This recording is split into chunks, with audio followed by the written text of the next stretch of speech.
Mukhang madami pong magagalit kay Senator Ping Lacson, mga kababayan. Lalong-lalo na po, sino? Yung mga pro-China. Ayan. O, di ba? Lalong-lalo na ho, yung mga pro-China, mga kababayan. Ay, bakit mo nasabi yan, Mark Ramos? O, ayan. Para sa mga taksil. Naku, ayan. Umpisa pa lang. Kayo na ang pinupunto. No? Para sa mga taksil. Ang dating Pangulong Duterte ba, sa tingin nyo, maikukonsidera na taksil sa bayang Pilipinas? Yung mga ginawa niya dati na yung meron tayong mga mangingisda, di ba, sa West Philippine Sea. May mga mangingisda ho tayo, mga kababayan. Tapos, yung Chinese Coast Guard, pumanik po sa ating sa bangka ng mga mangingisdang Pilipino. Namili, kinuha na, parang si ano yan, si Warren, no? Si Warren, sikat na sikat. Si Warren Buwan, no? Mga kababayan, nako, hagilapin nyo po sa YouTube ya, sa Facebook. Di ba, parang ano, Paulo? Napakasikat yung mangingisda dito sa amin yan, sa Cayman Islands, mga kababayan.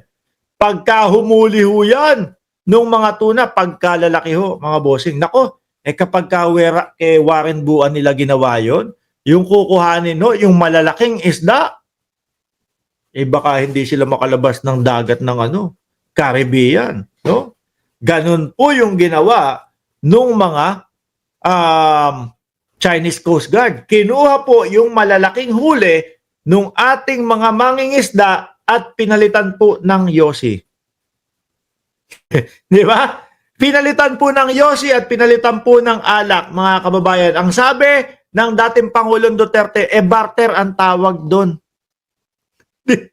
Di ba? Grabing barter yun. Baka nga mas mura pa yung yosi at yung alak sa Pilipinas, no? Imbis na sana ho, yung mga tagda 2,000, tagda 3,000 mga isda, yung mga mamahalin. Di ba? Yung mga mamahalin no, mga kababayan, imbes na ipapakain no sa kanilang pamilya, ayun, pinalitan ng alak. Nagkasakit pa yung mangingisda dahil uminom ng alak at nagyosi. Sabi ni Arnel F., Mark Ramos, kailan ka tumiwalag sa pagiging DDS mo? Dati, lagi ko naman sinasabi yan, sumusuporta tayo kay dating Pangulong Duterte.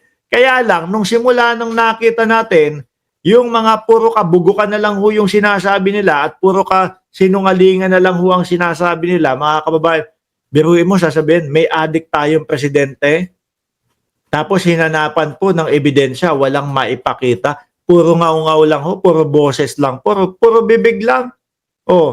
Ikaw ba, tutuloy mo pa ba na suportahan ho sila? Di ba? Mga confidential funds na iniimbestigahan po sa Kongreso, hindi maipaliwanag, iniiwasang ipaliwanag. Ano unang tatakbo sa isip natin nun? Sandali, bakit umiiwas tong mga to? Hindi nila kayang ipaliwanag. Yung mga resibo, sila ang nagpasa nun sa COA, sa Commission on Audit. Di ba? Nung nakita ng Kongreso, hindi nila kayang ipaliwanag. Doon pa lang, red flag na No? Kung ikaw ay sumusuporta sa mga yan, siyempre ako kung ako sumusuporta sa isang tao at yung isang tao nalagay po sa mga ganyang usapin, mga kababayan. Kung ako ay totoong taga-suporta nila, gusto kong marinig yung kanilang mga dahilan o yung kanilang mga paliwanag. Para sa ganon, pag narinig ko yung kanilang mga paliwanag, pumunta ako sa ibang channel, no? Sinabi ko, oy, walang katotohanan yung sinasabi mo, no? Ang totoo ay ito. Maipagtatanggol ko sila. Tingnan niyo yung mga DDS. Mga kababayan, pagpunta ho dito sa channel natin, ang tanging sasabihin lang ho niyan, bayaran ka. Di ba? Addict ka din. Ganyan lang ho, paulit-ulit lang po sila. Mga bossing.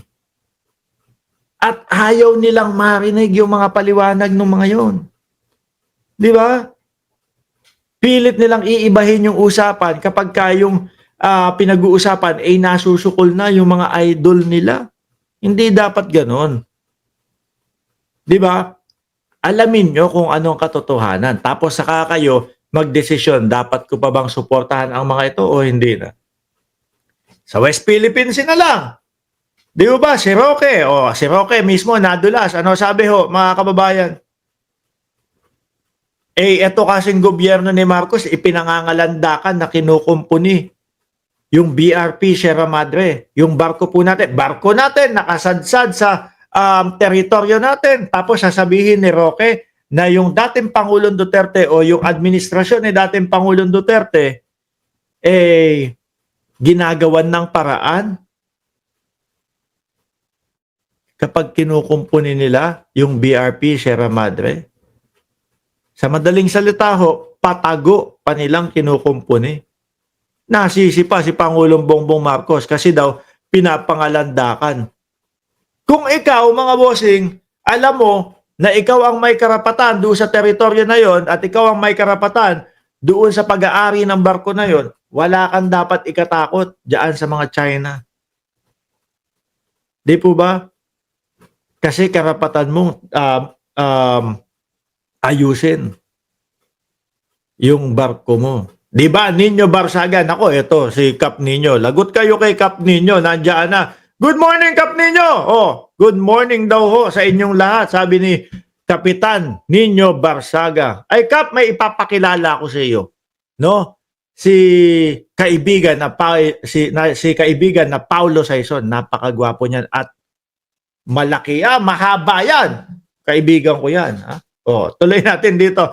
Kayo, sa tingin nyo, mga bossing, si dating Pangulong Duterte ay masasabi na nagtaksil sa bayan doon sa kanyang mga pinaggagawa? Ano? Etong mga tumatakbo na mga pro-China, masasagasaan ho kaya ni papasok na Senator Ping Lacson sa mga para sa mga taksil? Ping Lacson to push for harsher penalty versus Filipinos helping foreign spies. Yan. Dapat sa ibang bansa nga ako, bitay na agad yan. Di po ba? Sa ibang bansa nga ako, hindi na palalagpasin yan.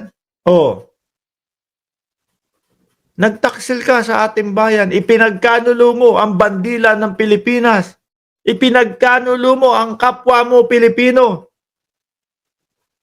Dapat bitay. Hindi lang natin alam kung ano